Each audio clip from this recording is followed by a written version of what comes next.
அஸ்ஸலாமு அலைக்கும் வரஹ்மத்துல்லாஹி வபரகாத்துஹு நண்பர்களே.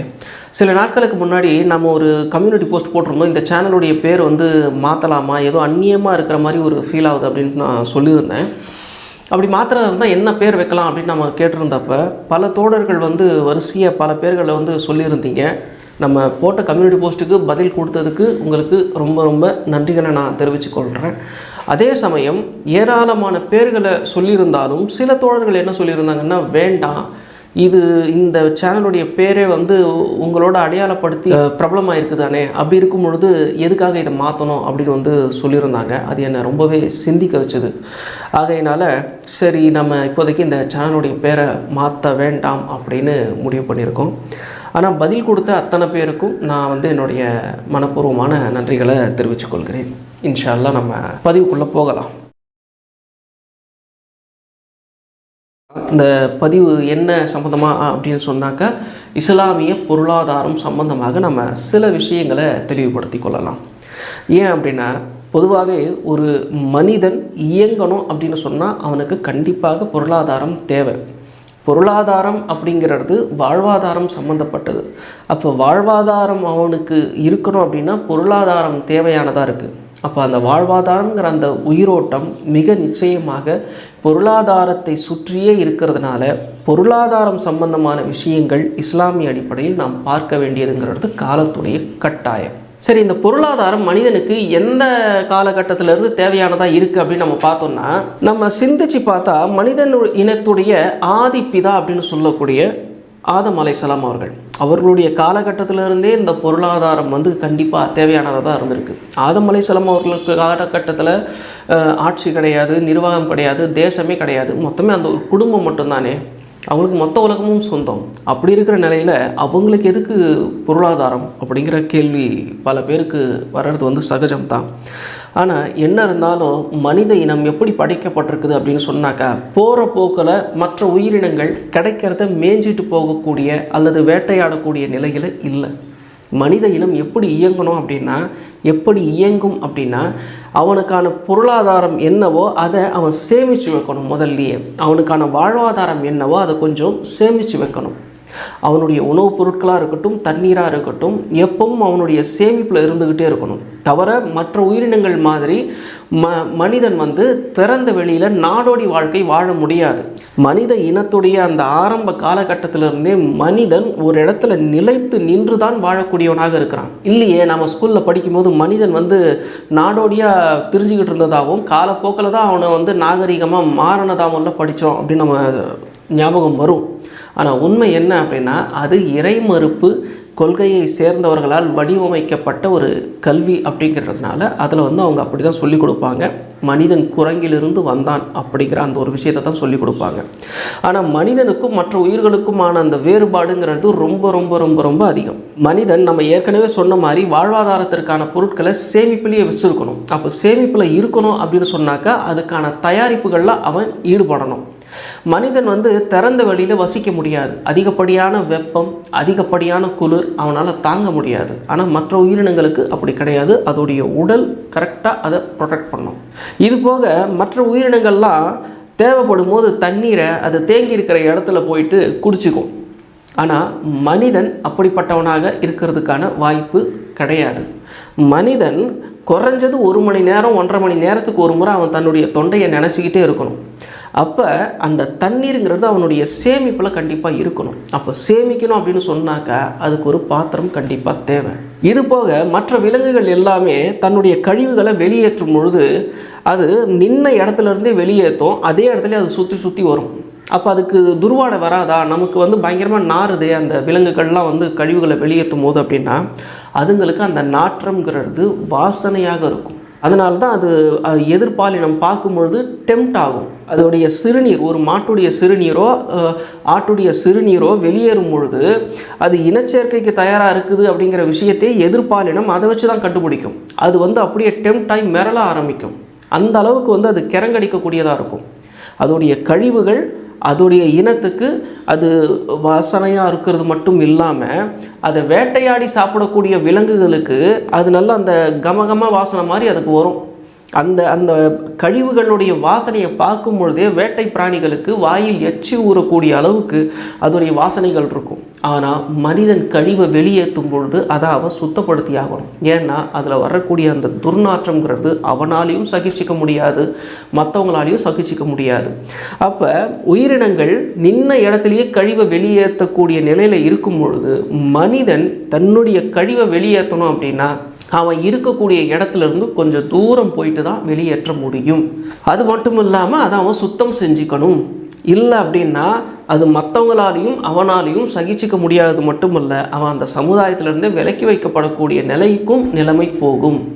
அப்போ மனிதனுடைய ஆரம்ப காலகட்டத்திலிருந்தே அவன் நாகரீக வாழ்க்கையை நோக்கி தள்ளக்கூடிய அளவிற்குத்தான் இறைவன் இந்த மனிதனுடைய அந்த உடலை அழகாக டிசைன் பண்ணியிருக்கிறத இந்த இடத்துல நாம் பார்க்க முடியும். இது மட்டும் இல்லாமல் இன்னொரு விஷயம் என்ன அப்படின்னா, இந்த குழந்தைகளை பொறுத்த வரைக்கும் குழந்தைகள் பிறக்குது அப்படின்னா மற்ற உயிரினங்களில் குழந்தை பிறந்த உடனேயே அதனுடைய நஞ்சு கொடி தானாகவே பிரிஞ்சிடும். ஆனால் மனித இனத்தில் மட்டும் அந்த தொப்புள் கொடியை கட் பண்ணணும். கட் பண்ணால் தான் அது தனியாகவே வரும். அப்போ அது கட் பண்ணுறதுக்கான கருவி அவனுக்கு தேவை. ஆரம்ப காலத்திலிருந்தே இது நடைமுறையில் இருந்துகிட்டு இருக்கிற விஷயம்.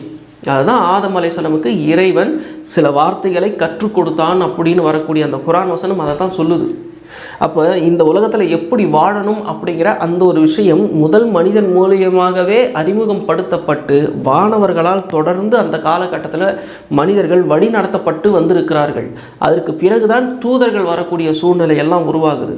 அப்போ இந்த விஷயத்தை நம்ம தெளிவாக புரிஞ்சு கொண்டோம் அப்படின்னா தவிர இதுக்கு பெரிய ஆய்வுகள்லாம் தேவையில்லை. அதனால தான் அந்த காலகட்டத்தில் மனிதர்கள் எப்படி வளர்ந்தாங்க, எப்படி வளர்ச்சி அடைஞ்சாங்க அப்படிங்கிற விஷயத்தை குர்ஆனில் அல்லாஹ் சொல்லாமல் இருக்கிறத நம்ம பார்க்குறோம். ஏன்னா நீங்கள் சாதாரணமாக சிந்திச்சு பார்த்தாலே இதெல்லாம் தெளிவாகவே தெரிஞ்சிடும். ஆனால் மனிதர்கள் நாடோடிகளாக இருந்தார்கள் அப்படின்னு சொல்லும் பொழுது சமீப காலம் அந்த நம்ம வரலாற்றில் செங்கிஸ்கானுடைய அந்த காலகட்டம் வரைக்கும் கூட மங்கோலியர்கள் நாடோடிகளை தானே இருந்தாங்க அப்படின்லாம் நம்ம மனசில் ஆழமாக பதிவு வைப்பாங்க. ஆனால் அந்த வரலாறை நீங்கள் கவனமாக படிச்சிங்கன்னா ஒரு விஷயம் தெளிவாக தெரியும்.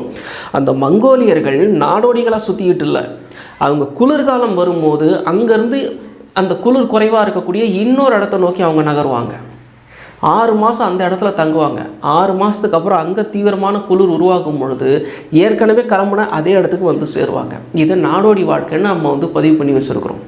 ஆக எப்படி பார்த்தாலும் இது நாடோடி வாழ்க்கைங்கிறது மனித இனத்துக்கு உகந்தது இல்லை. அப்படி வாழவும் அவனால் முடியாது. ஏன்னா விலங்குகளுக்கு உடம்பு சரியில்லை அப்படின்னு சொன்னாக்கா அந்த உடம்பே தானாக அதை குணமாக்கும். அது என்ன சாப்பிடணும் ஏது சாப்பிடணும் அப்படிங்கிறது அதுக்கு தெரியும். ஆனால் மனிதர்களுக்கு அப்படி இல்லை. உடம்பு சரியில்லை அப்படின்னு சொன்னாக்கா அவனுக்கு அந்த மாத்திரை மருந்து கண்டிப்பாக தேவை. அந்த காலத்தில் இருந்தே அந்த மருந்துகள்லாம் தயாரித்து தான் கொடுக்க முடியும்.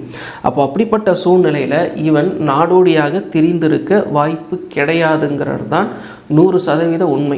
தவிர இன்னொரு மிக முக்கியமான ஒரு விஷயம் என்ன அப்படின்னா, இந்த உலகத்துடைய முதல் மரணமே ஒரு கொலையால் தான் நடந்ததுங்கிறத குர்ஆனில் படிக்கும்போது நமக்கு தெரியும். ஆதம் அலைஹிஸ்ஸலாம் அவர்களுடைய 2 பிள்ளைகளுக்கு இடையில் உருவான அந்த விவாதம் கொலையில் முடிந்ததை நம்ம பார்க்குறோம். ஆனால் அதுக்கான காரணத்தை அல்லாஹ் சொல்லும் பொழுது 2 பேரும் நேர்ச்சை செஞ்சுக்கிட்டாங்க இறைவன் புறத்தில். அதுக்கு பிறகு நேர்ச்சை நிறைவேற்றும் பொழுது ஒருத்தர் புறத்தில் அந்த நேர்ச்சை ஏற்றுக்கொள்ளப்பட்டுச்சு, இன்னொருத்தர் கொடுத்த நேர்ச்சை ஏற்றுக்கொள்ளப்படலை. இதனால் அது விவாதம் வந்திருக்கு.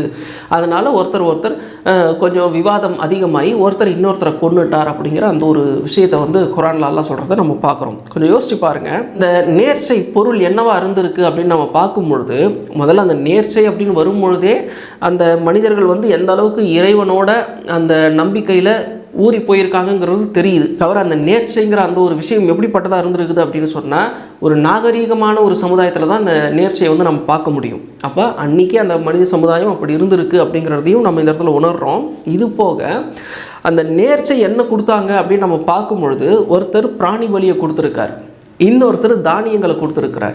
அப்போ பிராணி பலி சரியாக நிகழ்த்தப்பட்டிருக்கு, அது இறைவனால் ஏற்றுக்கொள்ளப்பட்டிருக்கு. ஆனால் தானியத்தை நேர்ச்சையாக கொடுக்கும் பொழுது அடிக்கக்கூடிய காற்றுல அந்த தானியங்கள் செதறிடுச்சு அப்படிங்கிற அந்த ஒரு விஷயம் நம்ம பார்க்குறோம்.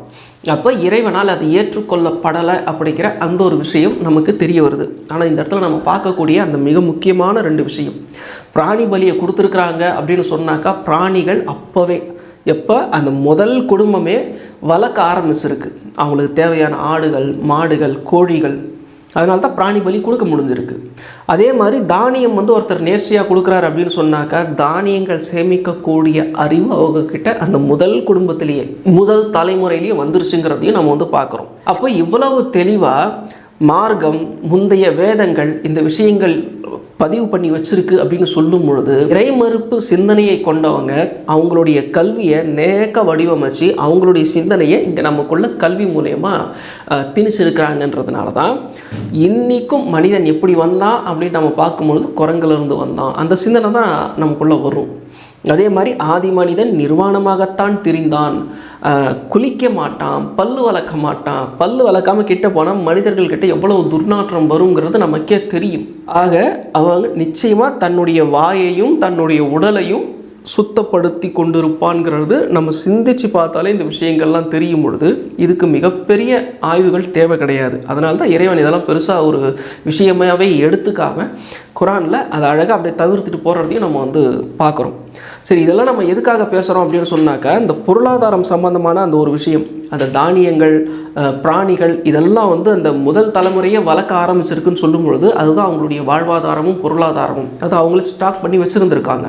அப்படிப்பட்ட ஒரு சூழ்நிலையில் இந்த வாழ்வாதாரங்கிறது அந்த பொருளாதாரத்தை சூழ்ந்திருக்கும் பொழுது அந்த பொருளாதாரங்கிறது மிக நிச்சயமாக நமக்கு தேவையான ஒன்றாக இருக்கிறது. அப்போ அந்த பொருளாதாரம் ஈட்டக்கூடிய வழிகளை இறைவன் மிக தெளிவாக நமக்கு மார்க்க அடிப்படையில் சொல்லியிருக்கிறதையும் நம்ம வந்து பார்க்குறோம். ஆனால் இன்றைக்கி பொருளாதார கொள்கைகள் அப்படின்னு சொல்லும் பொழுது பொதுவாக பொருளாதாரம்னு சொன்னாலே 2 கொள்கைகள் தான் நம்ம ஞாபகத்துக்கே வரும். அதில் ஒன்று முதலாளித்துவம், இன்னொன்று கம்யூனிசம். இந்த கேபிட்டலிசம், கம்யூனிசம் இது ரெண்டும் தான் இன்றைக்கி நமக்கு வந்து ஞாபகத்துக்கு வரக்கூடிய ஒன்றாகவே இருந்துகிட்டு இருக்குது. இதில் இன்றைக்கி கம்யூனிசம்ங்கிறது காணாமலே போயிடுச்சு. கேபிட்டலிசம் இன்றைக்கி தனித்தனியாக அது மட்டுமே எதிர்க்க ஆள் இல்லை அப்படின்னு சொல்லி விளையாடிக்கிட்டு இருக்கு. கம்யூனிசம் ஏன் காணாமல் போச்சு? நல்ல கொள்கைகள் தானே அதில் இருக்கிறது அப்படின்னு நம்ம பார்த்தோன்னு சொன்னால், கம்யூனிசம் அப்படிங்கிறது முதல் நிலை கொள்கையோடவே அது தன்னுடைய வரையறையை நிறுத்தி கொண்டது. கம்யூனிச கொள்கைங்கிறது ஒரு சுருக்கமான ஒரு கொள்கையை கொண்டது. அதாவது எப்படி அப்படின்னா, இந்த கம்யூனிசத்தை பொறுத்த வரைக்கும் தொழிலாளர்கள் ஏழை மக்களை மட்டுமே கருத்தில் கொண்டு வரையறை செய்யப்பட்டது. இந்த தொழிலாளர்களை தாண்டி சூப்பர்வைசர் இருக்காங்க, சார்ஜென்ட் இருக்காங்க, ஃபோர்மேன் இருக்காங்க, மேனேஜர் இருக்காங்க, அதை தாண்டி ஓனர்ஸ் இருக்காங்க, ஏஜென்ட்டுங்க இருக்காங்க. அதே மாதிரி இந்த ஏழை குடும்பங்களை தாண்டி நடுத்தர குடும்பமும் இருக்குது, மேல்தட்டு குடும்பமும் இருக்குது. அப்போ இதையெல்லாம் வந்து பல படிநிலைகளை பார்க்காம கீழ்நிலையில் மட்டுமே ஒரு விஷயத்தை எடுத்து அது அந்த வளர்ச்சியை மட்டுமே மையப்படுத்தி வரையறுக்கப்பட்டதுடைய விளைவு, எங்கெல்லாம் கம்யூனிசம் அமல்படுத்தப்பட்டதோ அவங்க என்ன பண்ணிட்டாங்கன்னா அந்த தேவைகள் வந்து அவங்களுக்கு நிறைவேறிடுச்சு. அதாவது தொழிலாளர்களுக்கு அந்த கம்யூனிசம் அவங்களுடைய தேவையை நிறைவேறி கொடுக்கும்பொழுது அதுக்கப்புறம் அவங்களுக்கு கம்யூனிசம் தேவையில்லையே. அதனால தான் கம்யூனிசம் விழுந்தது. அது சைனாவில் விழுந்ததுக்கு காரணமும் அதுதான், ரஷ்யாவில் விழுந்ததுக்கு காரணமும் அதுதான். அப்போ அமெரிக்கா வந்து எதுவும் சதி பண்ணலையா அப்படின்னா, கம்யூனிசத்துக்கு எதிராக அமெரிக்கா பெருசாக சதி பண்ணலை. அவங்க வந்து சோவியத் யூனியனை தான் உடைக்க நினச்சாங்க. அந்த கூட்டணி நாடுகள் இருக்குது பாருங்கள், சோவியத் யூனியன்கிற பேரில், அதை தான் அவங்க தகர்க்கிறதுக்கு பல சதி வேலைகளை பார்த்தாங்களே தவிர, மற்றபடி கம்யூனிசத்தை பொறுத்த வரைக்கும் அதோடைய வீழ்ச்சிக்கு காரணம் அதோடைய வரையறைகளே தான். அது தன்னுடைய தேவைகளை அது நிறைவேற்றும் பொழுது அந்த தேவையை ஏற்றுக்கொண்டவர்களுக்கு அதுக்கப்புறம் கம்யூனிசம் தேவைப்படலை. இன்னும் சொல்லப்போனால் கம்யூனிசத்தை பொறுத்த வரைக்கும் நீங்கள் ஏழையாக இருக்கும்போது கம்யூனிசம் உங்களுக்கு தேவைப்படும், தொழிலாளர்களாக இருக்கும்போது கம்யூனிசம் உங்களுக்கு தேவைப்படும். நீங்கள் ஒரு நடுத்தர குடும்பத்தையோ அல்லது மேல்தட்டு குடும்பத்தையோ சேர்ந்தவங்களாம் மாறிட்டீங்கன்னா அதுக்கு கம்யூனிசமே காரணமாக இருக்கலாம். ஆனால் அதுக்கப்புறம் உங்களுக்கு கம்யூனிசம் தேவையில்லாதது மட்டும் இல்லை, கம்யூனிசத்தை பார்த்தாலே உங்களுக்கு பிடிக்காது. ஏன்னா இப்போ உங்களுக்கு கீழே இருக்கிறவங்களுக்கான உரிமைகளை நீங்கள் உங்கள் பணத்திலேருந்து கொடுத்தாகணும். இப்போ உங்களுக்கு புரியுதா? அதே மாதிரி தொழிலாளர்களாக இருக்கிற வரைக்கும் கம்யூனிசம்ங்கிறது அவங்ககிட்ட ரொம்ப பிடிச்ச ஒரு விஷயமா இருக்கும். அவங்க வந்துட்டு அதை தாண்டி சூப்பர்வைசராகவோ சார்ஜென்ட்டாவோ ஃபோர்மேனாவோ இல்லை மேனேஜராகவோ மாறும்பொழுது தொழிலாளர்கள் கம்யூனிச கொடியை தூக்குறாங்கன்னா உங்களுக்கு எரிச்சல் வரும். அப்போ கம்யூனிஸ்டுடைய வீழ்ச்சிக்கு இதெல்லாம் தான் காரணம் அப்படிங்கிற இந்த விஷயத்தை நம்ம பார்க்குறோம். ஆனால் எது எப்படி இருந்தாலும் சரி, இந்த முதலாளித்துவமும் கம்யூனிசமும் 19வது நூற்றாண்டு பிள்ளைகள் அப்படிங்கிறத நம்ம வந்து புரிஞ்சுக்கணும். சரி, அப்போது அதுக்கு முன்னாடி என்ன இருந்தது அப்படின்னு நம்ம பார்த்தோம்னா, முஸ்லீம் நிலப்பரப்புகள் நீங்களாக என்ன இருந்தது அப்படின்னு நம்ம பார்த்தோம்னா, நிலப்பிரபுத்துவம். பல நிலங்கள் வந்து ஒருத்தருக்கு மட்டுமே சொந்தமாக இருக்கும். ஏன்னா அந்த காலத்தில் வந்து விவசாயத்தை மையப்படுத்தி தான் அந்த நாடுகள் வந்து இயங்கி கொண்டிருந்தது. பொருளாதாரங்கள் வந்து விவசாயத்தை அடிப்படையாக கொண்டு இயங்கிக்கிட்டு இருந்ததுனால அந்த அன்றைக்கி இருந்த காலகட்டத்தில் நிலங்கள் வந்து அதிகமாக சில பேருக்கு சொந்தமாக இருக்கும். அந்த நிலங்களில் அடிமைகளோ அல்லது வெளியாட்களோ வேலை செய்வாங்க. அவங்க சொல்கிறது தான் இந்த மக்கள் கேட்கக்கூடிய ஒரு நிலையில் இருப்பாங்க. இது போக இந்த அரசர்கள் கூட நிலப்பிரபுக்கள் சொல்கிறது தான் கேட்கக்கூடிய ஒரு நிலையில் இருப்பாங்க. ஏன்னா இவங்க தானே வரி கட்டுறாங்க அப்படிங்கிற அந்த ஒரு சூழ்நிலையில். அப்போ முதலாளித்துவம் கம்யூனிசத்துடைய உருவாக்கத்துக்கு முன்னாடி இருந்தது நிலப்பிரபுத்துவம். அது கூட முஸ்லீம் தேசங்கள் நீங்களாக. அப்போ முஸ்லீம் தேசத்தில் என்ன இருந்தது அப்படின்னு நம்ம பார்த்தோம்னா அதுதான் இஸ்லாமிய பொருளாதாரம். அது இன்றைக்கி இல்லையா அப்படின்னா இன்றைக்கி வந்து அது இல்லை, எந்த இடத்துலையுமே அது உயிர்ப்போடு இல்லை. கம்யூனிசமாவது அந்த சக்ராத் அப்படின்னு சொல்லக்கூடிய அந்த கடைசி நிலை, அந்த கடைசி உயிர் மூச்சுன்னு சொல்லுவோம் பாருங்கள், அந்த நிலையில் இருந்துக்கிட்டு இருக்கோம். ஆனால் இன்றைக்கி தேதிக்கு இஸ்லாமிய பொருளாதாரம் அப்படிங்கிறது உலகத்தில் எந்த இடத்துலையுமே அது உயிர்ப்போடு இல்லை அப்படிங்கிற அந்த ஒரு விஷயத்தை வந்து நம்ம வந்து பார்க்குறோம். சரி, இன்றைக்கி முஸ்லீம் நாடுகளில் பல நாடுகள் நல்ல நிலையில் தானே இருந்துக்கிட்டு இருக்குது. குறிப்பாக மத்திய கிழக்கெல்லாம் செல்வ செழிப்போடு தானே இருந்துக்கிட்டு இருக்குது அப்படின்னு சொல்லும் போது இன்றைக்கி இஸ்லாமிய பொருளாதாரம் எதுக்கு? ஏன்னா இஸ்லாமிய பொருளாதாரத்தை பொறுத்த வரைக்கும் ஏன் இஸ்லாமிய பொருளாதாரத்தை பற்றி நம்ம பேசுகிறோம்? முஸ்லீம் நாடுகள் இன்றைக்கி பல தேவைகளை வந்து நிறைவேற்றக்கூடிய நிலையில் இருக்கும் பொழுது அது இன்றைக்கி தேவையில்லையே அப்படின்னு வந்து சில பேர் கேட்கலாம். ஆனால் இஸ்லாமிய பொருளாதாரத்தை அடிப்படையாக கொண்டு இயங்கிக்கிட்டிருக்கக்கூடிய அந்த காலகட்டத்தில் தான் முஸ்லீம் நாடுகள் தங்களுடைய வெற்றிகளை இந்த உலகத்தில் பதிவு செய்து கொண்டிருந்ததுங்கிறத நாம் மறந்துடக்கூடாது. பலவிதமான கண்டுபிடிப்புகளும் பலவிதமான நாகரிக வளர்ச்சிகளும் பலவிதமான முன்னேற்றங்களும் தொழில்நுட்பங்களும் முஸ்லீம் நாடுகளிலிருந்து உலகம் முழுக்க பரவுனதுக்கு அந்த அடிப்படையான ஒரு காரணம் எதுவாக இருக்குது அப்படின்னு சொன்னாக்கா இஸ்லாமிய பொருளாதாரம் தான். இறை தூதர் அவர்களுடைய காலகட்டத்தில் தொடங்கி கடைசியாக அந்த 1840 அந்த காலகட்டங்கள் வரைக்கும் அந்த இஸ்லாமிய பொருளாதாரம் அமல்படுத்தப்பட்டிருந்த அந்த முஸ்லீம் நாடுகளில் பெரும் வெற்றிகளை அவர்கள் ஈட்டுக்கொண்டிருந்ததை நம்ம வந்து பார்க்குறோம். அதனால் 1840 அப்படின்னு நம்ம கணக்கெடுக்கிறோம். அப்படின்னா நம்ம கூர்ந்து பார்க்கும்போது அது வரைக்கும் முஸ்லீம் நாடுகளில் வந்து வட்டி அப்படிங்கிற அந்த ஒரு விஷயம் வந்து இல்லாமல் இருந்தது. அப்போ அந்த வட்டிங்கிற அந்த ஒரு விஷயம் எப்போ வருது அப்படின்னு சொன்னாக்கா துருக்கி உஸ்மானியர்களுடைய ஆட்சி வந்து இஸ்லாமிய ஆட்சிங்கிற அடிப்படையில் இயங்கி கொண்டிருந்ததுனால அவங்க வட்டியை வந்து அவங்க அனுமதிக்கலை.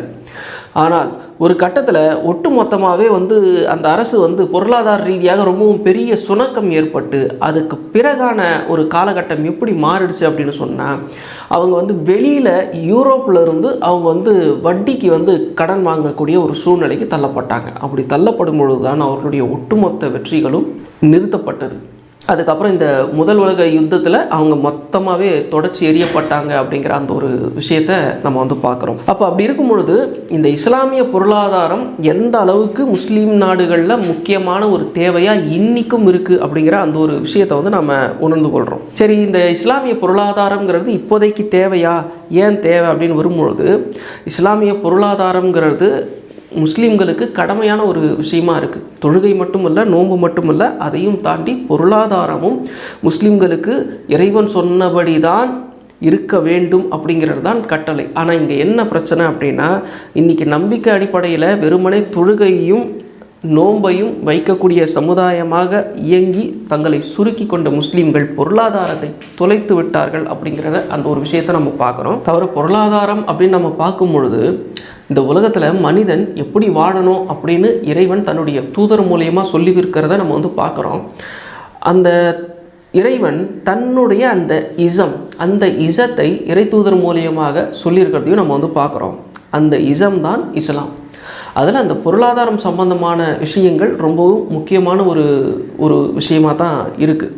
அப்படி இருக்கும் பொழுது இப்போ தனி மனித ஒழுக்கம், திருமணம், சொத்து, விவாகரத்து இது எல்லாத்தையும் சொன்ன இறைவன் பொருளாதாரத்தையும் சொல்லி இருப்பான்ங்கிறதுல நமக்கு எந்த சந்தேகமும் முதல்ல இருக்கக்கூடாது. ஆனால் நாம் என்ன பண்ணியிருக்கோம்னா நமக்கு சந்தேகம் இருக்குதா இல்லையாங்கிறத தாண்டி அதை நம்ம சிந்திச்சே பார்க்கலங்கிற அந்த ஒரு துயரமான ஒரு விஷயந்தான் நமக்கு வந்து இப்போதைக்கு வருது. தவிர பொருளாதாரத்துடைய அந்த வரையறை இஸ்லாம் எப்படி வச்சுருக்கு அப்படின்னா அதுதான் ரொம்ப ஆச்சரியமான ஒரு விஷயம். என்னென்னா இந்த பொருளாதாரத்தை பொறுத்த வரைக்கும் வெறும் பொருளாதாரத்தை மட்டுமே நோக்கி மனிதன் ஓடணும், அதுதான் அவனுடைய தேவை, அது மட்டும்தான் அவனுடைய தேவை, இடையில அவன் வந்து தொழுதுக்கலாம் அப்படிங்கிற அந்த ஒரு நிலையில் வந்து இஸ்லாம் வந்து பொருளாதாரத்தை பார்க்கவே இல்லை. இஸ்லாத்தை பொறுத்த வரைக்கும் அது பல படிநிலைகளை சொல்லிக்கிட்டே வருது. முதல்ல நீ வந்துட்டு அந்த தொழுகை, அந்த இறை நம்பிக்கை இப்படி இருக்கணும், அதுக்கப்புறம் அந்த தனி மனித ஒழுக்கம், அதற்கு பிறகு அந்த பொருளாதார தேடல், இப்படி படிநிலைகளை அது இஸ்லாம் வச்சிருக்கிறத பார்க்குறோம். அப்போ பொருளாதார கொள்கை அப்படிங்கிறது இஸ்லாத்தில் 3வது இடத்துல வருது அப்படின்னு தான் நம்ம சொல்ல வேண்டியிருக்கு. சரி, இறைவன் ஏன் இதை இப்படி வரையறுத்து வச்சுருக்கான்? ஏன் பொருளாதாரம் 3வது இடத்துக்கு மேலே இருக்குது அப்படின்னு நம்ம பார்த்தோம்னா, ஏன்னா பொருளாதாரத்தை மட்டுமே மையப்படுத்தி ஒரு சமுதாயம், ஒரு தனிப்பட்ட மனிதன் இயங்க தொடங்கினான் அப்படின்னா அவங்ககிட்ட இருக்கக்கூடிய ஒட்டுமொத்த பண்புகளும் காலி ஆயிரும். அவங்கிட்ட ஒரு சிறந்த ஒரு கண்ணியமான தன்மை இருக்காது. அவன் பொருளீட்டுறதில் மட்டுமே தன்னுடைய கவனத்தை செலுத்தும் பொழுது அவன் நியாயமாக செயல்படுறானா, உண்மையை பேசுகிறானா, மிகச்சரியாக கண்ணியமான வார்த்தைகள் தான் அவன்கிட்ட வருதா, அவன் நம்பிக்கைக்கு உரியவனா, இது எதுவும் அந்த இடத்துல நம்ம பார்க்க முடியாது. அவனுடைய தேவை பொருளாதாரம் ஈட்டுவது, இது மட்டும்தான். ஆனால் குரானில் அல்லாஹ் சொல்லும் பொழுது அத்தியாயம் 102 அந்த தகாசூருங்கிற அந்த ஒரு அத்தியாயத்தில் இறைவன் சொல்லும் பொழுது, நீங்கள் செல்வத்தை பெருக்கும் ஆசை உங்களை பராக்காக்கி விட்டது அப்படின்னு நல்லா சொல்கிறத நம்ம பார்க்குறோம். செல்வத்தை பெருக்கணுங்கிற அந்த ஆசை யாருக்கு வரும்? செல்வத்தை நோக்கி போய்கிட்டே இருக்கக்கூடிய அந்த ஒருத்தருக்கு தான் வரும். அந்த ஆசை மனுஷனுக்குள்ளே வந்துட்டாலே அவனுடைய அந்த சின்ன வயசுலேருந்தே அவனுடைய பெற்றோர்கள் எப்படி வளர்ப்பாங்க குழந்தைங்கள அப்படின்னா, படிப்பு மட்டும்தான் முக்கியம் அப்படிங்கிற மாதிரி இன்றைக்கி எல்லாருமே அப்படி தான் டியூன் பண்ணுறாங்க குழந்தைங்களை. அப்படி டியூன் பண்ணும்பொழுது அந்த பொருளாதார வேட்கை அப்படிங்கிறது முதல் இடத்துல நிற்கும். இப்போ இந்த இடத்துல ஒழுக்கங்கள் பார்க்க முடியாது. அப்போ ஒழுக்கம் இல்லாத சமுதாயங்கள் வெளியில் என்ன மாதிரியான செய்தி வருதுன்னு நமக்கு தெரியும். ஒரு பெண்ணுக்கு பாதுகாப்பு இல்லை, அதே மாதிரி ஒரு ஆணுடைய வாழ்க்கைக்கு உத்தரவாதம் இல்லை. எந்த ஒரு பொருளும் நீங்கள் நம்பி இது சுத்தமான ஒரு பொருள் அப்படின்னு வாங்க முடியாத ஒரு சூழ்நிலை. இதுக்கெல்லாம் என்ன காரணம் அப்படின்னா, பொருளாதாரத்தை முன்னிலைப்படுத்தினதனுடைய ஒரு விளைவு. அதுதான் அல்லாஹ் குர்ஆனில் சொல்லும் பொழுது, செல்வத்தை பெருக்கும் ஆசை உங்களை பராக்காக்கி விட்டது, நீங்கள் மண்ணறைகளை சந்திக்கும் வரை. அப்போ நீங்கள் இறந்து போய் நீங்கள் அடக்கம் செய்யக்கூடிய நிலை வரைக்கும் நீங்கள் பொருளாதாரம்னு அதை நோக்கியே நீங்கள் போய்கிட்டுருக்கிறீங்க. இது மிகவும் தவறான விஷயம், இது தவறான கொள்கை அப்படின்னு நல்லா சொல்கிறத நம்ம பார்க்குறோம். அப்போ இந்த வசனங்கள் மூலியமாக இறைவன் நமக்கு சொல்லக்கூடிய ஒரு விஷயம் என்னென்னா, எச்சரிக்கை. இது உன் வாழ்க்கை இல்லை. உன்னுடைய வாழ்க்கைங்கிறது நீ ஒரு பயணி மாதிரி இந்த பூமியில். எப்போ வேணாலும் உன்னுடைய பயணம் முடிஞ்சிடும். நீ சாதாரணமாக ஒரு வாகனத்தில் போகிற அப்படின்னு சொன்னால் எங்கே இறங்கணும்னு உனக்கு தெரியும், அங்கே இறங்கிடுவேன். ஆனால் இந்த பூமியில் நீ செய்யக்கூடிய பயணத்தில் நீ எங்கே இறங்குவோ, உன் பயணத்துடைய முடிவு ஏதுன்னு கூட உனக்கு தெரியாது. ஆனால் இறங்க வேண்டிய நேரத்தில் நீ கண்டிப்பாக இறக்குவ, அதாவது இறக்கப்படுவேங்கிறது தான் இந்த இடத்துல இறைவன் சொல்லக்கூடிய செய்தி. அப்போ மண்ணறைகளை நீங்கள் சந்திக்கும் வரைக்கும் இந்த அந்த செல்வத்தை பெருக்கிற ஆசை உங்களை பராக்காக்கி விட்டது அப்படின்னு இறைவன் சொல்லக்கூடிய அந்த ஒரு விஷயத்தை நம்ம இந்த இடத்துல பார்க்குறோம். அப்போ இறைவனுடைய அருட்கொடையை நம்ம சரியாக பயன்படுத்தினாக்கா இறைவனுடைய இந்த எச்சரிக்கையை நாம் சரியாக புரிந்து கொள்ள முடியுங்கிறதையும் நம்ம பார்க்குறோம். இப்போ நம்ம இந்த பொருளாதாரத்தை தேடி போகும்பொழுது மனிதன் எதையெல்லாம் இழக்கிறான்னு நம்ம சொன்னோம் பாருங்க. அவனுடைய நேர்மை, அவனுடைய கண்ணியம், அவனுடைய இரக்கம், அவனுடைய உண்மைத்தன்மை, இது எல்லாத்தையும் அவன் கைவிடும் பொழுது அதெல்லாம் உண்மையில் என்ன அப்படின்னு நம்ம பார்த்தோம்னா, மிக நிச்சயமாக அது இறைவனுடைய அருட்கொடை. அந்த அருட்கொடையை அவன் புறக்கணிக்கக்கூடிய ஒரு சூழ்நிலைக்கு தள்ளப்படும் பொழுது தான் இறைவன் இந்த பொருளாதாரத்தை நோக்கி நீ அதை மட்டுமே பிரதானமாக நோக்கி போகாத, இதெல்லாம் நீ இழந்துருவ, என்னுடைய அருட்கொடையை நீ இழந்துருவ அப்படிங்கிற அந்த ஒரு விஷயத்தை இறைவன் இந்த இடத்துல எச்சரிக்கையாக சொல்கிறத நம்ம பார்க்குறோம். இதில் நம்ம கவனிக்க வேண்டிய விஷயம் என்னென்னா, அதே அத்தியாயத்துடைய இந்த 3வது 4வது வசனத்தில் ஒரே விஷயத்தை 2 முறை அல்லாஹ் ரிப்பீட் பண்ணுறதை நம்ம பார்ப்போம். விரைவில் நீங்கள் அறிந்து கொள்வீர்கள், அப்படியல்ல விரைவில் நீங்கள் அறிந்து கொள்வீர்கள் அப்படின்னு இறைவன் ஒரே விஷயத்தை 2 முறை சொல்கிறத நம்ம பார்ப்போம்.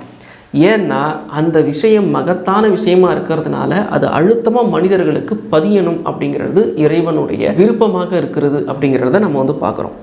ஆகையினால நம்ம எதை விரைவாக அறிந்து கொள்வோம் அப்படின்னு நம்ம பார்த்தோம் அப்படின்னா, அதுக்கும் அல்லாஹ் அந்த 6வது 7வது வசனத்தில் அது பதில் சொல்கிறத நம்ம பார்க்குறோம். நிச்சயமாக நீங்கள் நரகத்தை பார்ப்பீர்கள், பின்னும் நீங்கள் அதை உறுதியாக கண்ணால் பார்ப்பீர்கள். அப்போ அந்த அந்த ஒரு சின்ன அத்தியாயம்தான் அது. அந்த சின்ன அத்தியாயத்தில் இவ்வளோ விஷயங்கள் வருது. பொருளாதாரத்தை தேடி நீ ரொம்பவும் அலையும் பொழுது எந்த அளவுக்கு நீ அலையிறன்னா, மன்னரையை சந்திக்கிற வரைக்கும் நீ அலையிற. நீ அப்படி அலையும் போது நிச்சயமாக நீ ஒரு விஷயத்தை தெரிஞ்சுக்குவ, கண்டிப்பாக அந்த விஷயத்தை தெரிஞ்சுக்குவ. அதுதான் நரகம், அதை நீ உன் கண்ணாலேயே பார்ப்ப அப்படிங்கிற அந்த ஒரு விஷயத்தை இறைவன் சொல்கிறத இந்த இடத்துல நம்ம வந்து பார்க்குறோம். அப்போ பொருளாதாரத்தை பிரதானப்படுத்திய சமுதாயத்துடைய இறுதி நிலையை இறைவன் இப்படி தான் சொல்கிறான். அந்த சமுதாயம் இழிவுபட்ட ஒரு சமுதாயமாக இருக்குங்கிறதையும் நம்ம இந்த இடத்துல பார்க்குறோம். அப்போ இந்த அருட்கொடைகள் சம்பந்தமாக அதே வசனங்களில், அதாவது அதே அத்தியாயத்தில் இறைவன் சொல்கிறதையும் நம்ம வந்து பார்க்குறோம். 5வது வசனத்தை நீங்கள் பாருங்கள். உண்மையான அறிவை கொண்டு அறிந்திருப்பீர்களானால், எது இந்த பொருளாதாரத்தை நோக்கிய பாய்ச்சலில் ஈடுபடக்கூடிய அந்த சமுதாயம், அந்த மனிதர்களை நோக்கி இறைவன் சொல்லும் பொழுது மெய்யான அறிவை கொண்டு நீங்கள் பார்த்திருப்பீர்களானால் அப்படின்னு இறைவன் சொல்கிறத பார்க்கும் பொழுது நம்முடைய செயல்பாடுகள் மிகப்பெரிய தவறாக இருக்கிறது அப்படிங்கிற அந்த ஒரு விஷயத்தை நம்ம பார்க்குறோம். மெய்யான அறிவு கொண்டு பார்த்தோம்னு சொன்னால், இந்த பொருளாதார பாய்ச்சலில் நீ இருக்கும் பொழுது ஒரு நிரந்தரம் இல்லாத உலகத்தில் நீ எவ்வளவு வேணாலும் சம்பாரிச்சிக்க, ஆனால் திடீர்னு ஒரு நாள் உனக்கு மரணம் வரும். அப்போ உனக்கு அந்த மறுமை தொடங்கிடும். அந்த மறுமையில் நீ பொருளாதாரத்தை தேடி ஓடின ஓட்டம் உன்னை வந்து அந்த மறுமையில் வந்து நரகத்தை நோக்கித்தான் தள்ளி இருக்கும் அப்படிங்கிற அந்த ஒரு விஷயத்தை இறைவன் மெய்யான அறிவை கொண்டு நீங்கள் பார்த்திருப்பீர்களானால் அப்படின்னு சொல்கிறதையும் நம்ம வந்து பார்க்குறோம். இதில் ஒரு விஷயம் என்னென்னா, அந்த அத்தியாயத்துடைய 8வது வசனம், பின்னர் அந்த நாளில் நீங்கள் அருட்கொடைகளை பற்றி நிச்சயமாக கேட்கப்படுவீர்கள். அதாவது நாம் எப்படி தனித்தனியாக பிறந்தோமோ அதே மாதிரியே இறைவன் புறத்தில் தனித்தனியாக தான் விசாரணைக்கு போவோம். அந்த இடத்துல பல கேள்விகள் கேட்கப்படும். அதில் ஒரு கேள்வி தான் இந்த அருட்கொடைகள் சம்மந்தமானது. நான் உனக்கு எவ்வளோ அருட்கொடை கொடுத்தா அதை நீ எப்படி பயன்படுத்தினேன் அப்படின்னா, அந்த இடத்துல நம்ம தலையை சொரிஞ்சிக்கிட்டு தான் நிற்போம். என்ன அருட்கொடை? நம்ம காலையில் எழுந்தோம், வேலைக்கு போனோம், மறுபடியும் ராத்திரி வந்து படுத்து தூங்கிட்டோம், மறுபடியும் காலையில் எழுந்திரிச்சோம், வேலைக்கு போனோம், சம்பாரித்தோம், மறுபடியும் வந்து படுத்து தூங்கிட்டோம். பொருளாதாரத்தை தேடி மட்டுமே ஓடிக்கிட்டு இருந்ததுனால இறைவனுடைய அருட்கொடையே நம்ம மறந்துருக்கும். இப்போ மனிதனுடைய பண்புகள் மிக நிச்சயமாக அம்மாநிலத்தில் அந்த அருட்கொடையில் தான் வரும். அப்போ இறைவன் புறத்திலிருந்து அருட்கொடையாக நமக்கு உணர்வுகளாக கொடுக்கப்பட்ட அந்த அன்பு, இரக்கம், நேர்மை, கண்ணியம், உண்மை, கட்டுப்பாடு, அறிவு, இது எல்லாமே இறைவன் புறத்தில் விசாரணைக்கு உள்ளாக்கப்படும் பொழுது நம்முடைய நிலை எப்படி இருக்கும்? ஒரு வியாபாரி தன்னுடைய பொருளை விற்பனை செய்யும் பொழுது உண்மையை சொல்லி மட்டும்தான் விற்பனை செய்கிறாருன்னு நம்ம நம்புவோமா? நாமளே ஒரு வியாபாரியாக இருந்தாலும் இந்த காலத்தில் நம்மளை எப்படி டியூன் பண்ணியிருக்காங்க, நம்ம வேலை செய்யக்கூடிய இடத்துல இந்த பொருளை எப்படி விற்கணும்னு நமக்கு சொல்லி கொடுக்குறாங்க. வர்ற கஸ்டமரை வெறுமனே கையை வீசிக்கிட்டு அனுப்பக்கூடாது அப்படிங்கிற ஒரு முக்கியமான ஒரு விஷயம். எந்த அளவுக்கு நிலைமை இன்னைக்கு போயிருக்குது அப்படின்னா, டீ தூளில் குதிரையுடைய சாணத்தை கலக்கிறாங்க, இந்த மிளகாத்தூளில் செங்கல் தூளை கலக்கிறாங்க, மிளகுல இந்த பப்பாளி விதைகளை கலக்கிறாங்க. இதில் எல்லாத்தையும் தாண்டி ரொம்ப கேவலமான ஒரு விஷயம், அந்த பொருளாதார பாய்ச்சல் எப்படி இருக்குது பாருங்கள். இந்த இன்றைக்கி வந்து இந்த மெடிக்கல் ஷாப்லாம் வந்து பெரிய நிறுவனங்கள் வந்து கையில் எடுத்துக்கிச்சு. அது மெட்ப்ளஸாக இருக்கட்டும், அப்போலோவாக இருக்கட்டும், அவங்க தான் இன்றைக்கி வந்து நடத்திக்கிட்டு இருக்கிறாங்க. அங்கே நீங்கள் பார்த்தீங்கன்னா அங்கே வரக்கூடிய அந்த சூப்பர்வைசர் வந்துட்டு சத்தம் போட்டுட்டு போகிறாங்க. நம்மளே பார்ப்போம், ஏன்னா இந்த மருந்தெல்லாம் ஸ்டாக்கில் அப்படியே இருக்குது, இதுலையா சேல்ஸ் பண்ணல, இதையா நீங்கள் விற்கலை அப்படின்னு. வியாதி இருந்தால் தானே வந்து வாங்குவாங்க. போகிற போக்கில் இருந்தாங்க, சார் இது காலைல ஒன்று ராத்திரி ஒன்று போட்டுக்குங்கன்னு சொல்லி கொடுப்பாங்க. அப்போ எந்த அளவுக்கு இந்த பொருளாதாரத்தை தேடி மனிதன் அலையக்கூடிய நிலைக்கு தள்ளப்பட்டுட்டான் அப்படின்னா, இறைவனுடைய அருட்கொடைகளாக இருக்கக்கூடிய அந்த பண்புகள், அந்த ஒழுக்கங்கள் அவனிடமிருந்து துடைத்து எரிக்கப்பட்டு விட்டது. அப்படிப்பட்ட ஒரு சூழ்நிலையில் இறைவன் இந்த இடத்துல எச்சரிக்கிறான், நீங்கள் பொருளாதாரத்தை தேடி ஓடுறீங்க, அது உங்களை பராக்காக்கிருச்சு. இதன் காரணமாக மன்னரைகள் சந்திக்கிற வரைக்கும் நீங்கள் உங்களுடைய மாண்புகளை, பண்புகளை இழந்து இழிந்த நிலையில் தான் வாழ்ந்துகிட்டு இருக்கீங்க. இதை தாண்டி மறுமையில் நீங்கள் மிக நிச்சயமாக நரகத்தை பார்ப்பீர்கள் அப்படிங்கிற அந்த ஒரு விஷயத்தை இறைவன் சொல்கிறத நம்ம வந்து பார்க்குறோம். இப்போ இப்படிப்பட்ட ஒரு நிலையில் பொருளாதாரம் அப்படிங்கிறது மனிதனுக்கு தேவையானதாக இருந்தாலும் இஸ்லாம் பொருளாதார ஈட்டலை ஒரு வரைமுறைப்படுத்தி வைத்திருக்கிறது அப்படிங்கிறத நாம் மிக நிச்சயமாக கவனத்தில் கொள்ள வேண்டும். அப்போ நம்ம இஷ்டத்துக்கு சம்பாதிக்கக்கூடாதா அப்படின்னா, ஹலாலான விஷயமாகவே இருந்தாலும் கூட அதுவும் ஒரு வரையறைக்கு உட்பட்டதுங்கிறத நம்ம புரிந்து கொள்ளணும். அரசாங்கம் கூட இந்த கலப்படங்களை வந்து எப்படி அனுமதிக்கிறாங்க அப்படின்னு பார்த்தோம்னா, இப்போ ஒரு உதாரணத்துக்கு இந்த பெட்ரோல் பங்க் இருக்குது பாருங்கள், இந்த பெட்ரோல் பங்க்கில் போய் நம்ம பெட்ரோல் போடுறோம், அதில் வந்து அதிகமாக இப்போ வந்து பார்த்திங்கன்னா மெத்தனால் வந்து கலக்கப்படுது. அது என்ன காரணம் அப்படின்னா, அந்த மெத்தனால் வந்து அதிகமாக கலக்கப்படுறதுக்கு காரணம் இந்த கமிஷன் காசு வந்து எங்களுக்கு வந்து ரொம்ப கம்மியாக இருக்குது அப்படின்னு பெட்ரோல் பங்க்குடைய அந்த ஏஜென்ட்டுக்கு வந்து கம்ப்ளைண்ட் பண்ணும்பொழுது, அப்போ நீங்கள் அதில் கொஞ்சம் மெத்தனால் கலந்துக்கோங்க, உங்களுக்கு லாபம் அதிகமாக கிடைக்கும் அப்படின்னு அரசாங்கம் வந்து சொல்லியிருக்கு. அப்போ அந்த பெட்ரோலில் மெத்தனால் அப்படிங்கிற அந்த பொருள் கலக்கும் பொழுது அந்த வாகனத்துடைய வாழ்நாள் குறையும். இதில் இன்னொரு விஷயம் என்னென்னா, ஒரு சொட்டு தண்ணி அந்த பெட்ரோல் டேங்கில் விழுந்தால் கூட அந்த மொத்த அந்த பெட்ரோலியமும் நீர்த்து போயிடும், தண்ணியாக மாறிடும். இப்படிப்பட்ட ஒரு நிலையை அரசாங்கமே அனுமதிச்சிருக்குது அப்படிங்கிற அந்த ஒரு விஷயத்தை நம்ம வந்து பார்க்குறோம். அப்போ யார் இங்கே ஒழுக்கத்தை கற்றுக் கொடுக்கணுமோ அவங்களே கலப்படத்தை அனுமதிக்கக்கூடிய அந்த ஒரு விஷயம். இதைத்தான் அல்லாஹ் குர்ஆனில் எச்சரிக்கிறான். நீங்கள் பொருளாதாரத்தை நோக்கி ஓடினதுனால உங்களுடைய ஒட்டுமொத்த வாழ்க்கையுமே பராக்காயிருச்சு அப்படிங்கிற அந்த ஒரு விஷயத்தை. ஆனால் கொஞ்சம் யோசிச்சு பாருங்கள், இந்த பொருளாதாரம் வரைமுறைக்கு உட்பட்டது அப்படின்னு நம்ம சொல்கிறோம்ல, ஹலாலான முறையில் தான் சம்பாதிக்கணும், அதுக்கும் ஒரு லிமிட் இருக்குது. ரொம்பவும் ஹலாலான முறையிலேயே ஒரு மிகப்பெரிய தொழிலை செஞ்சாலும் கூட கோடி கோடியாக குவியுது அப்படின்னு சொல்லும்போது நாம் வந்து உஷாராகணும். ஏன்னா இவ்வளவு பணம் நமக்கு தேவையில்லை. ஓரளவுக்கு மேலே பணம் கட்டுக்கட்டாக வீட்டில் சேருது, பேங்க்கில் இருக்குது அப்படின்னு சொன்னால் அது வெறும் ஒரு பேப்பர் மட்டும் தான். நமக்கு வந்து ஒரு கௌரவம் கிடைக்குமே தவிர அது ஒரு பேப்பராக மட்டும்தான் பார்க்கப்படும். அப்படி தான் அவங்கள பொறுத்த வரைக்கும். ஆனால் இந்த உலகத்தை பற்றின அந்த மோகம் அவங்கள வந்து பராக்காக்குது. இப்போ இஸ்லாம் என்ன தான் வியாபாரத்தை ஹலாலாக்கி இருந்தாலும் அதிகப்படியான ஒரு சம்பாதிப்பு அப்படின்னு வரும்பொழுது அது கொஞ்சம் குறைச்சிக்கிட்டு அடுத்தவங்களுக்கு வழிவிடுறது வந்து ஒரு நல்லதாக இருக்கும். அப்படி தான் இஸ்லாமுடைய வரையறை இருக்குது. ஆனால் இந்த பொருளாதார தேடலில் முழுசாக தன்னை ஒரு சமுதாயம் ஈடுபடுத்திக்கிச்சு அப்படின்னு சொன்னாக்கா அந்த சமுதாயம் மிக நிச்சயமாக இழிவை அடைந்தே தீரும் அப்படிங்கிறதுக்கு குர்ஆன்லேயே அல்லாஹ் ஒரு மிகச்சிறந்த உதாரணத்தை சொல்லியிருக்கான். அதுதான் ஷுஹைப் நபி அலைஹிஸ்ஸலாம் அவர்களுடைய சமுதாயம்.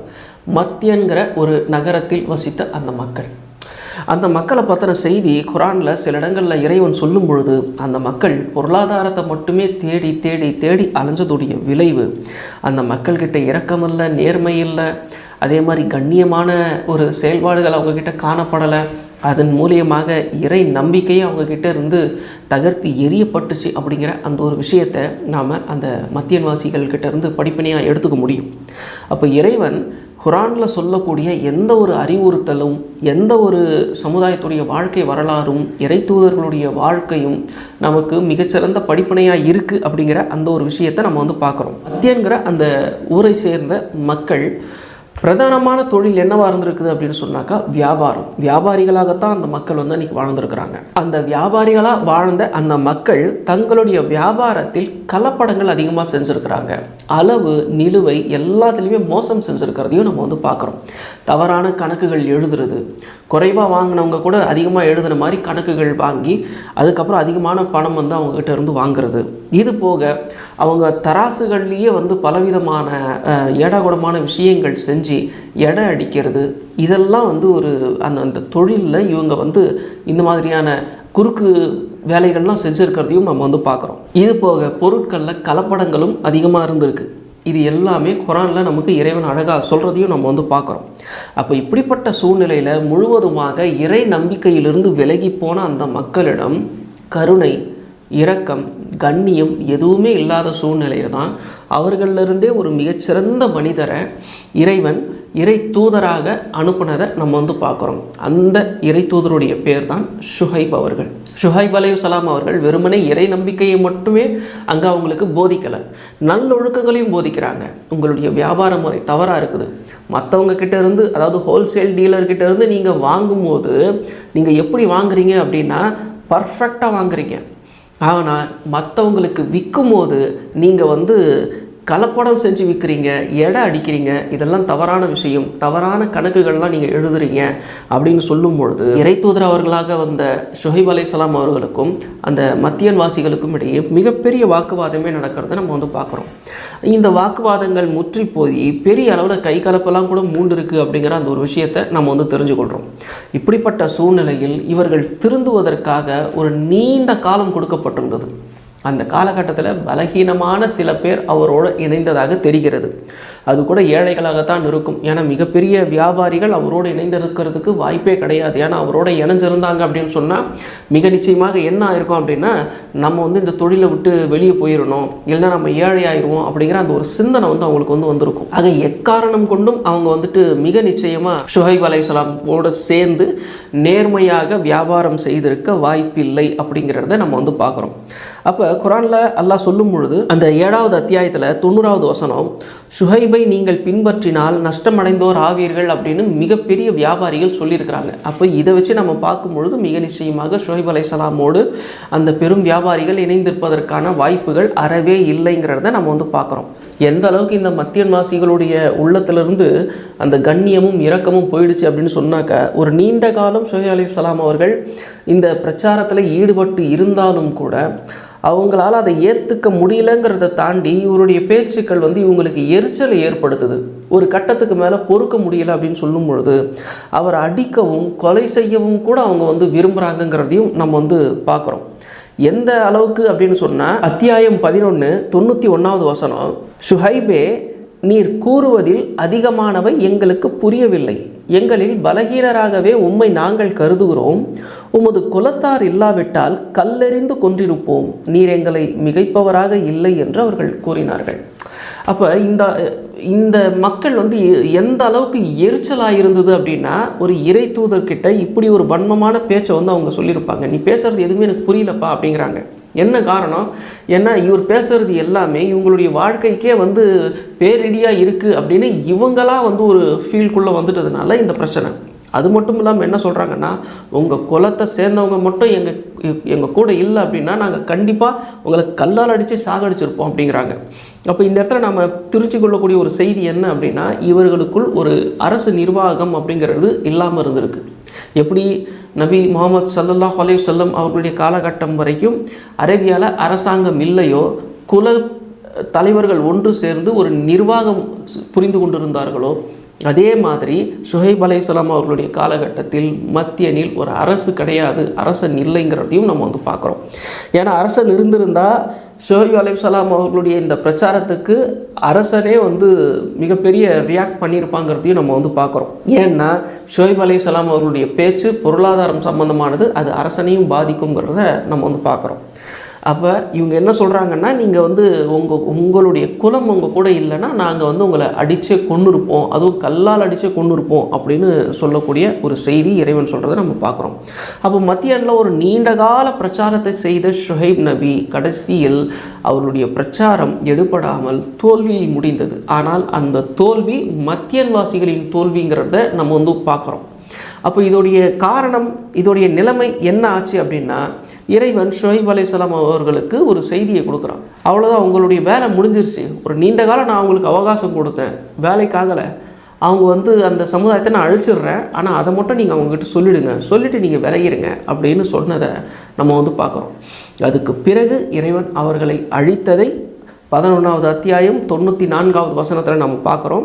நமது கட்டளை வந்தபோது ஷுஹைபையும் அவருடன் உள்ள நம்பிக்கை கொண்டோரையும் நமது அருளால் காப்பாற்றினோம், அநீதி இழைத்தவர்களை பெரும் சப்தம் தாக்கியது, காலையில் தமது வீடுகளில் அவர்கள் விழுந்து கிடந்தனர் அப்படின்னு சொல்கிறத நம்ம வந்து பார்க்குறோம். அப்போ இவர்களுக்கான தண்டனை வித்தியாசமாக இருந்திருக்கு அப்படிங்கிறத நம்ம வந்து பார்க்குறோம். அது என்ன வித்தியாசமாக அப்படின்னா, பொதுவாக ஒரு சமுதாயம் அழிக்கப்படுதுன்னா ஒரு மிகப்பெரிய புயல், மழை, பூகம்பம், இப்படியான ஒரு விஷயத்தை இறைவன் கொடுத்துத்தான் அழிக்கிறது நம்ம வந்து பார்க்குறோம். குறைந்தபட்சம் எதிரிகளையாவது இறைவன் சாட்டுறதை நம்ம வந்து பார்க்குறோம். ஆனால் இவர்கள் அழிக்கப்பட்ட விதம் எப்படி இருக்குதுன்னா, ஒரே ஒரு சத்தம், அந்த சத்தம் அவங்கள அழிச்சிருச்சு. அப்போ அந்த சத்தம் எப்படி இருந்திருக்கும் அப்படின்னா, பிரம்மாண்டமான நமக்கு அளவுக்கு மீறின ஒரு சத்தம் வந்திருக்கும். அந்த சத்தம் அவர்களை முழுவதுமாக அந்த உடம்பே வைப்ரேட் ஆகி அந்த உடம்பே பிஞ்சு போயிருக்கும் அப்படின்னு நினைக்கிறோம். அப்படி தான் அதை புரிஞ்சு கொள்ள முடியுது. அப்போ அந்த அளவுக்கு ஒரு மிகப்பெரிய சத்தம் அவர்களை தாக்கி அவர்களை அழித்து கொண்டிருக்கிறதுங்கிறத நம்ம இதிலேருந்து பார்க்குறோம். அப்போ இந்த இடத்துல நாம் புரிந்து கொள்ளக்கூடிய ஒரு செய்தி என்னென்னா, வாழ்வாதாரத்திற்காக பொருளாதாரத்தை தேடி அலையக்கூடிய நாம் நம்முடைய செயல்பாடுகளில் எப்படி இருந்துக்கிட்டு இருக்கோம், நம்மளுடைய வாழ்வாதாரத்திற்காக இந்த பொருளாதாரத்தில் கண்ணியமாக நடந்து கொள்ளுகிறோமா, உண்மையாக நடந்து கொள்ளுகிறோமா அப்படின்னு நம்ம தான் யோசிக்கணும். நம்ம ஒருத்தருக்கு ஒரு பொருளை, காய்கறி கடையே வச்சுக்கிட்டு ஒருத்தவங்களுக்கு பொருளை விற்கிறோம் அப்படின்னு சொன்னாக்கா, நம்ம அந்த காய்கறிகள்லாம் வந்து ஃப்ரெஷ்ஷானு கேட்கும்போது உண்மையிலேயே ஃப்ரெஷ்ஷுனா ஃப்ரெஷ்ஷுன்னு சொல்லணும், இல்லைனா இல்லைன்னு சொல்லணும். இறைத்தூதர் தன் சமுதாயத்தை இப்படி தான் வார்த்தை எடுத்திருந்தார். இஸ்லாம் வெகு தூரம் வரைக்கும் பரவுனதுக்கு காரணம் என்ன அப்படின்னா, வியாபாரிகள் மூலமாக தான் இஸ்லாம் பரவுச்சு. அந்த வியாபாரிகள் நேர்மையானவங்களாக இருந்தாங்க. இந்த பொருள் ஃப்ரெஷ்ஷா அப்படின்னா ஆமானா ஆமான்னு சொல்லுவாங்க, இல்லைனா இல்லை இது இத்தனை நாள் ஆயிருக்கு, அதுக்கேற்ற மாதிரி விலையை நீங்கள் குறைச்சி கொடுங்க அப்படின்னு வந்து அவங்க சொன்னாங்க. இந்த நேர்மை அது வரைக்கும் உலகத்தில் யாருமே பார்க்காதது. இதனால தான் இஸ்லாம் அன்றைய காலகட்டத்தில் ஈர்ப்பு ஏற்படுத்துச்சு. இந்தியா மட்டுமல்ல, இந்தியாவை தாண்டி மங்கோலியா வரைக்கும் இந்த சைனாவை தாண்டி இஸ்லாம் போனதுக்கு காரணம் இந்த நேர்மையான வியாபாரம் தான். அப்போ இந்த வியாபாரங்கிற அந்த பொருளாதார ஈட்டல்ங்கிறது இஸ்லாமிய வளர்ச்சிக்கும் பயன்படுங்கிறத நம்ம வந்து பார்க்குறோம். அதனால தான் அந்த பொருளாதார வரையறைகளை இறைவனே நமக்கு கொடுத்துருக்கிறான்ங்கிறதையும் நாம் உணரணும். அப்போ இந்த இடத்துல நமக்கு ஒரு கேள்வி வரும், சரி நம்ம வந்து நேர்மையாக இருக்கோம், கண்ணியமாக இருக்கோம், ஆனால் நம்மளுடைய வாழ்க்கை வந்து தேவையான அடிப்படை விஷயங்களை கொண்டு இயங்குமா, நமக்கு பயமாக இருக்கே அப்படிங்கிற ஒரு கேள்வி வரும். ஆனால் இறைவன் குரானில் சில இடங்களில் அந்த மிக முக்கியமான ஒரு விஷயத்தை திரும்ப திரும்ப சொல்கிறத நம்ம வந்து பார்க்குறோம். என்னென்னா, ஒரு மனிதன் வாழ்வதற்கான அந்த பொறுப்பை இறைவன் தான் ஏற்றுக்கொண்டிருக்கிறான் அப்படிங்கிற அந்த ஒரு விஷயம் இந்த குரான் வசனம் மிக தெளிவாகவே அதை சொல்கிறத நம்ம வந்து பார்க்குறோம். எங்கே அப்படின்னா 6வது அத்தியாயம் 151வது வசனம், வறுமையின் காரணமாக உங்கள் குழந்தைகளை கொல்லாதீர்கள், உங்களுக்கும் அவர்களுக்கும் நாமே உணவளிக்கிறோம் அப்படிங்கிற அந்த ஒரு விஷயம். அப்போ வறுமையை பார்த்து நீ பயப்படாத, உனக்கும் உன் குழந்தைகளுக்கும் நான் தான் சாப்பாடு கொடுக்குறேன், நீ கண்டிப்பாக வாழ்வ, உன் குழந்தையும் நானே வாழ வைப்பேன், ஆனால் வறுமைக்கு பயந்து அந்த குழந்தைகளை கொன்னுடாத அப்படிங்கிற அந்த ஒரு விஷயத்தை இறைவன் சொல்கிறத பார்க்குறோம். மறுபடியும் இறைவன் அதை வேறு கோணத்தில் சொல்கிறதையும் நம்ம வந்து பார்க்குறோம். 17வது அத்தியாயத்தில் 31வது வசனம், வறுமைக்கு அஞ்சி உங்கள் குழந்தைகளை கொல்லாதீர்கள், அவர்களுக்கும் உங்களுக்கும் நாமே உணவளிக்கிறோம், அவர்களை கொல்வது பெரிய குற்றமாகும் அப்படிங்கிற அந்த ஒரு வசனம். இப்போ திரும்ப திரும்ப குரான் இந்த இடத்துல சொல்லக்கூடிய விஷயம் என்னென்னா, இந்த உலகத்தில் உயிரை படைக்கிறது நான் தான். அப்போ படைக்கிறேன்னா அதுக்கான தேவைகள் அங்கே இருக்கிறதுனால தான் நான் அவங்கள படைக்கிறேன், அனுப்புகிறேன். அப்படிப்பட்ட சூழ்நிலையில் அவங்களுடைய தேவைகளை நாம் நிறைவேற்றுவோமோ அப்படிங்கிற அந்த ஒரு சந்தேகம் உங்களுக்கு வேண்டாம், அதோடைய பொறுப்பை நான் ஏற்றுக்கொள்கிறேன் அப்படிங்கிற அந்த ஒரு விஷயத்தை இறைவன் சொல்லும்போது, இதை ஏற்றுக்கொள்ளக்கூடிய ஒரு உறுதியான நம்பிக்கை நமக்கு கண்டிப்பாக தேவை. இந்த இடத்துல உங்களுக்கு நம்ம சொல்கிறது புரியும்னு நினைக்கிறேன்.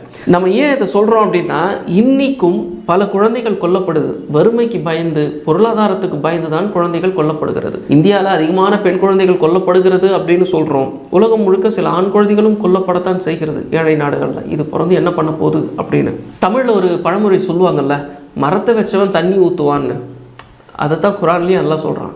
நீ பயப்படாத, உனக்கு குழந்தை பிறந்திருக்கு, இது இப்படித்தான் நான் வந்து வாழ்வேணும் இதை வச்சுக்கிட்டு அப்படின்னு. உனக்கு இது வரைக்கும் தேவையான சாப்பாடு நான் கொடுத்த மாதிரி அந்த குழந்தைக்கும் தேவையான சாப்பாடை நான் கொடுப்பேன் அப்படின்னு தான் இறைவன் சொல்கிறத பார்க்குறோம்.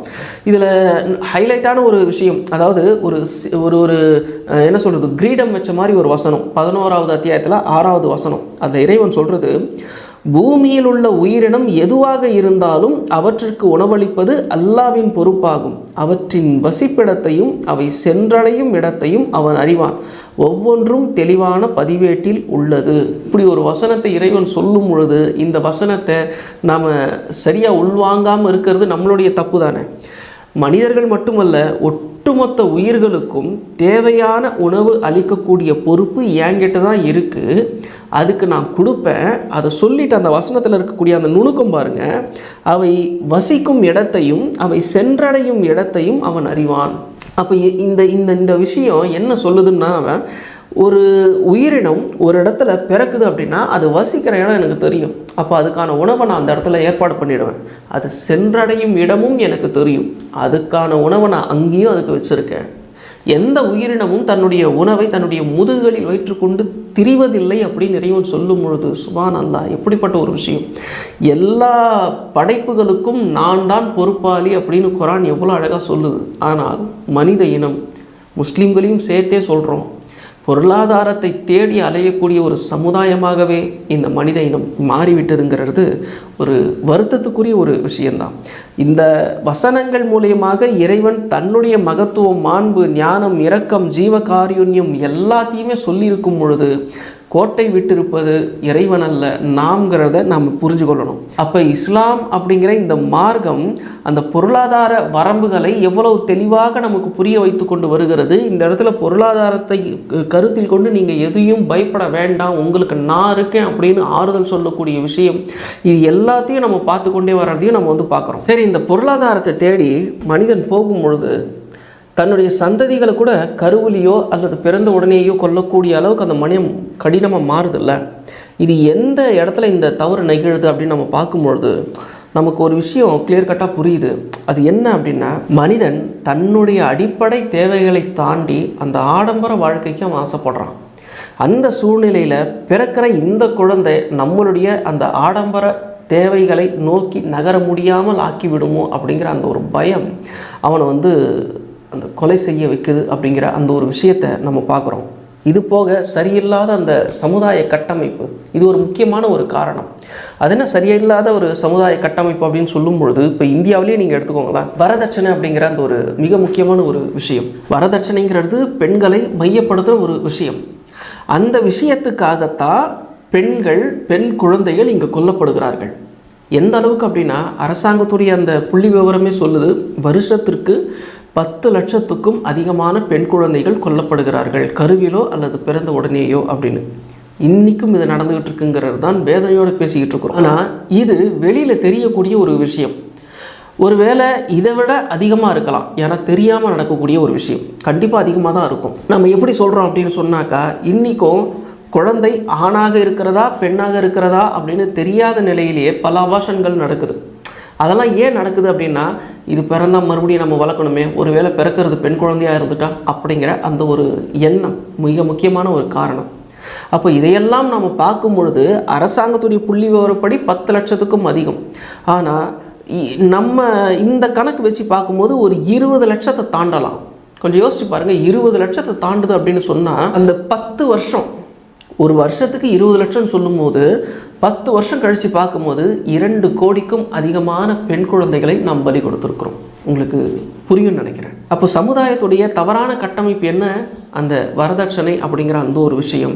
அந்த பெண்களை மையப்படுத்திய வரதட்சணையாக இருக்கட்டும், குழந்தை பிறந்த உடனே நடக்கக்கூடிய அந்த சடங்குகளாக இருக்கட்டும், அந்த காது குத்துறதாக இருக்கட்டும், பெண்கள் பருவம் அடைஞ்சதுக்கப்புறம் செய்யக்கூடிய சடங்குகளாக இருக்கட்டும், இது போக அந்த திருமணம்னு வரும்போது அந்த வரதட்சணை, அதை தாண்டி அதற்கு பிறகு அது என்ன தலை தீபாவளி, தலை பொங்கல், அதுக்கப்புறம் அவங்க பிரசவம் ஆகும்போது அந்த 7வது மாதம், அதுக்கப்புறம் பிரசவ செலவு. இப்போ இதெல்லாம் பார்க்கும்பொழுது பெண் குழந்தைகள் ஆண் குழந்தைகளை விட கிட்டத்தட்ட ஒரு 25-30 மடங்கு செலவு வைக்கிறாங்க. அதை விட அதிகமாக இருக்கும், கண்டிப்பாக அதிகமாக தான் இருக்கும், கம்மியாக தான் சொல்லியிருக்கேன். அப்போ இவ்வளவு செலவுகள் வரும்பொழுது இந்த பொருளாதார ரீதியான ஒரு சுணக்கம் கண்டிப்பாக பெண் குழந்தைகள் மூலியமாக நமக்கு வருது அப்படின்னு இந்த சமுதாயம் ஃபீல் பண்ணுது. அப்போ என்ன பண்ணுறாங்க அப்படின்னா, இந்த குழந்தைகள் நமக்கு தேவையில்லை அப்படின்னும் பொழுது பிறந்த உடனேயோ அல்லது கருவிலையோ கொல்லப்படுது அப்படிங்கிற அந்த ஒரு விஷயத்தை பார்க்குறோம். ஆனால் இதை நாம் சரியாக புரிஞ்சுக்கிட்டோம் அப்படின்னு சொன்னாக்கா மிக நிச்சயமாக இந்த பெண் குழந்தை கொல்லப்படுவதை நாம் தவிர்த்து கொள்ள முடியும். இறைவனுடைய மார்க்கத்தில் இது எப்படி அப்படின்னு உங்களுக்கு ஒரு கேள்வி வரலாம். இறைவனுடைய மார்க்கத்தில் பெண் குழந்தைகளை பிறந்தவுடன் அவங்களுக்கு எதுவும் பெருசாக செலவு பண்ண வேண்டிய அவசியம் இல்லை. பெண் குழந்தைகளுக்கு காது குத்தும் போது அதுவே ஒரு பெரிய ஃபங்க்ஷன் நடத்த வேண்டிய அவசியம் இல்லை. அவங்க பருவம் அடையும் போது அதுக்கு கூடுதல் செலவு பண்ணி அதுக்கு ஒரு சடங்கு செய்ய வேண்டிய அந்த செலவும் இல்லை. திருமணம் அப்படின்னு வரும் பொழுது அவங்களுக்கு வரதட்சணையை கொடுத்து கல்யாண செலவையும் ஏற்றுக்கொள்ளக்கூடிய ஒரு நிலை இஸ்லாத்தில் இல்லை. இப்போ நல்லா கவனிச்சு பாருங்கள், ஆண் குழந்தைகளை விடவும் பெண் குழந்தைகளுடைய செலவு கம்மியாக இருக்கும். இப்போ நம்ம சொன்ன விஷயங்களை நீங்கள் எடுத்து பார்த்தீங்கன்னா தெரியும். அதுக்கப்புறம் அந்த தலை பொங்கலோ, தலை கிறிஸ்மஸோ, தலை ரம்ஜானோ அதெல்லாம் தேவையில்லாத விஷயங்கள். அது இஸ்லாம் அந்த இடத்துல அது சொல்லவே இல்லை. அதுக்கப்புறம் அந்த 7வது மாத வளைகாப்பு இஸ்லாத்தில் அறவே கிடையாது. அதே மாதிரி அந்த முதல் பிரசவம் தாய் வீட்டில் அவங்க செலவில் நடக்கணும் அப்படிங்கிற அந்த ஒரு விஷயம் இஸ்லாத்தில் கிடையாது. இவங்க 2 தம்பதிகள் இந்த தம்பதிகள் ஒன்று சேர்ந்து இவங்களுடைய குடும்பத்துக்காக இவங்க பெற்றெடுக்கிறாங்க அப்படின்னா அது அவங்களுடைய பொறுப்பு அப்படின்னு தான் மார்க்கம் சொல்லுதே தவிர நீங்கள் பெண் வீட்டிலேயே எல்லா செலவையும் கற்ற அந்த ஒரு நிலை இஸ்லாத்தில் இல்லை. இப்போ நல்லா கவனித்து பார்த்தீங்கன்னா இந்த பெண் குழந்தைகளுக்கான செலவுகள் எல்லாமே ரொம்ப ரொம்ப ரொம்ப ரொம்ப குறைவாக இருக்காத நம்ம பார்க்க முடியும். ஆனால் சொல்கிறதுக்கு ரொம்ப சுலபமாக இருக்கும், நடைமுறையில் இது சாத்தியமாக இல்லாததோடைய விளைவு பெண் குழந்தைகள் கொல்லப்படக்கூடிய அந்த ஒரு சூழ்நிலை. இதை தடுக்க முடியலை. இந்த வரதட்சணையுடைய அந்த தவறான புரிதல் இருக்குது பார்த்தீங்களா, இது ஆணாதிக்கம் அப்படின்னு.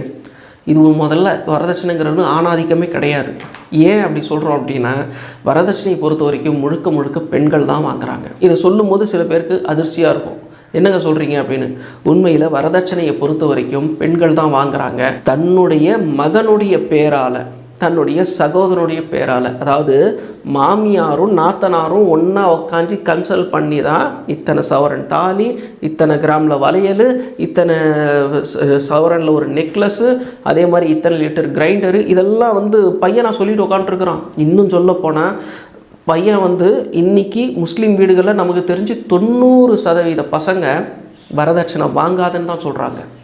ஆனால் வாங்கிறது அந்த பையனுடைய தாயும் சகோதரியும். இதை யாருமே மறுத்த முடியாது. பல பேர் இன்றைக்கி சொல்கிறாங்க நாங்கள் வேண்டான்னு தான் சொல்கிறோம், இவங்க தான் வாங்குறாங்க. யார்? அம்மாவை தான் குற்றம் சாட்டுறாங்க. சகோதரிகள்லாம் ஒன்றா சேர்ந்து, அம்மாவும் ஒன்றா சேர்ந்து இவங்க தான் அந்த வரதட்சணையை வாங்குறாங்க. இப்போ உண்மையிலேயே பெண்களுக்கு இங்கே எதிரி யார்? ஆண்கள் இல்லை, பெண்கள் தான்.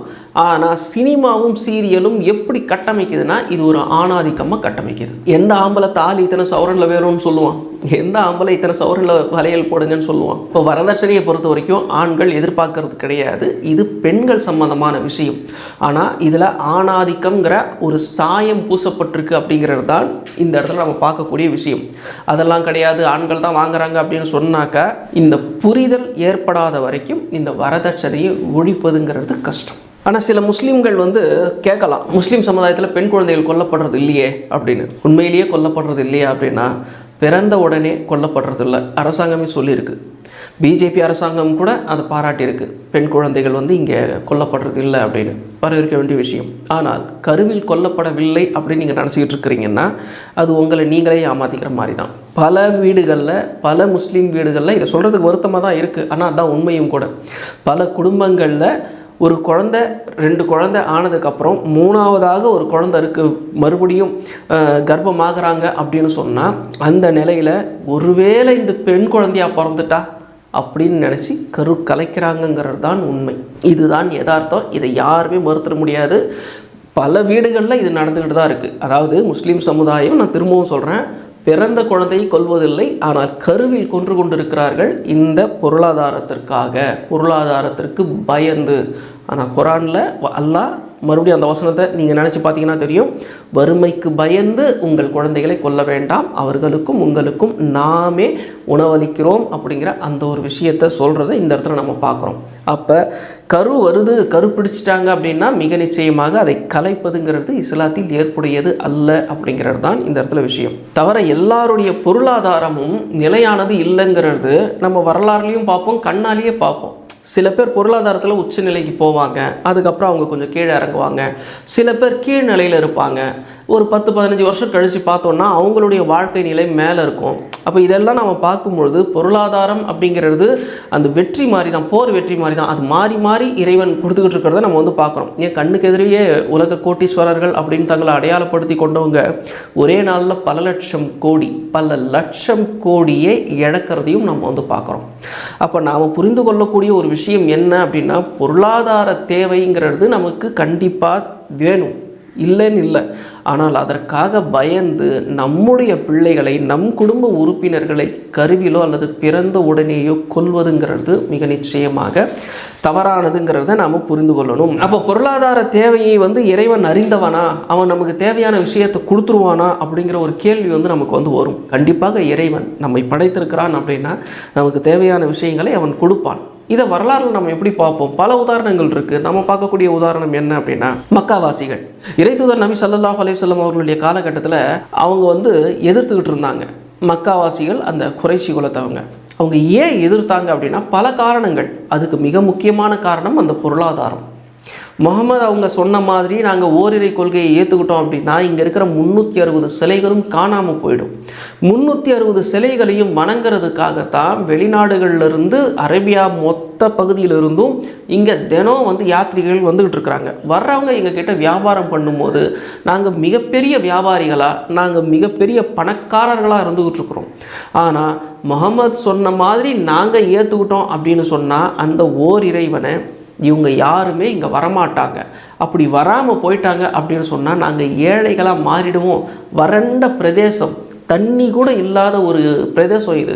இந்த இடத்துல வியாபாரத்தை இழந்துட்டு நாங்கள் என்ன பண்ணுவோம்? இதுதான் அன்னைக்கு அவர்கள் வச்ச கேள்வி. பல காரணங்கள் இருக்குது இஸ்லாத்தை அவங்க ஏற்றுக்காததுக்கு. இதுவும் ஒரு முக்கியமான காரணம். ஏன்னா இது குரான்லேயே எல்லாம் சொல்கிறத நம்ம வந்து பார்க்குறோம். அப்போ இந்த இடத்துல இறைவன் அவங்களுக்கு கொடுத்த பதிலளிப்பு எப்படி இருந்தது அப்படின்னு சொன்னாக்கா, இந்த பொருளாதாரத்துக்காகத்தான் நீங்கள் வந்து பயந்தீங்க அப்படின்னு சொன்னாக்கா கவலைப்பட வேண்டாம்.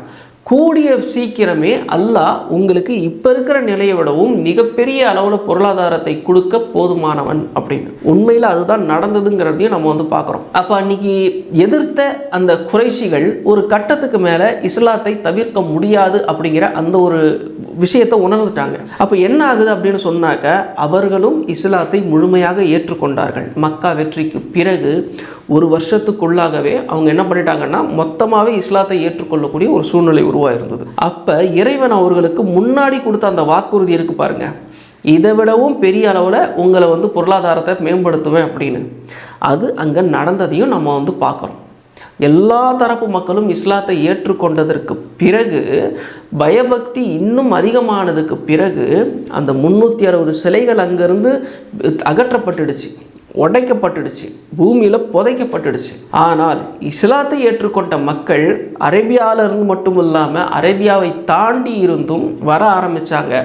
அதுவும் அவர்களுடைய எண்ணிக்கை வழக்கமானவங்களை விடவும் பெரிய அளவில் இருந்தது. இதன் காரணமாக மக்காவில் இருந்த அந்த குறைஷிகள் மிகப்பெரிய அளவில் அந்த பொருளாதாரத்தில் வளர்ந்தார்கள் அப்படிங்கிற அந்த ஒரு விஷயத்தை பார்க்குறோம். ஆனால் வரலாறு நமக்கு எவ்வளோ விஷயத்தை கற்றுக் கொடுக்குது பாருங்களேன். அந்த குறைஷிகள் வந்து பொருளாதாரம் போயிடுமேன்னு தான் பயந்தாங்க. ஆனால் இஸ்லாத்தை ஏற்றுக்கொண்டதுக்கப்புறம் பல கோணங்கள்ல இருந்தும் அதிகமான முஸ்லீம்கள் ஹஜ்ஜுக்காகவும் உம்ராவுக்காகவும் அங்கே வரும் பொழுது அதை விட அதிகமாக சம்பாதிச்சாங்க. ஆனால் அது எதுவும் அவங்களுக்கு திருப்தி கொடுக்கல. அவங்க என்ன பண்ணிட்டாங்கன்னா, பல பேர் நாங்கள் இறை தூதர் தலைமையில் அல்லது கலிஃபாக்கள் தலைமையில் போர் செய்கிறோம் அப்படின்னு மக்களிருந்து கிளம்பி போய் பல இடங்களில் ஜிஹாத் செஞ்சு தங்களுடைய உயிரியை கொடுத்து உயிர் தியாகிகளாக மாறினாங்க.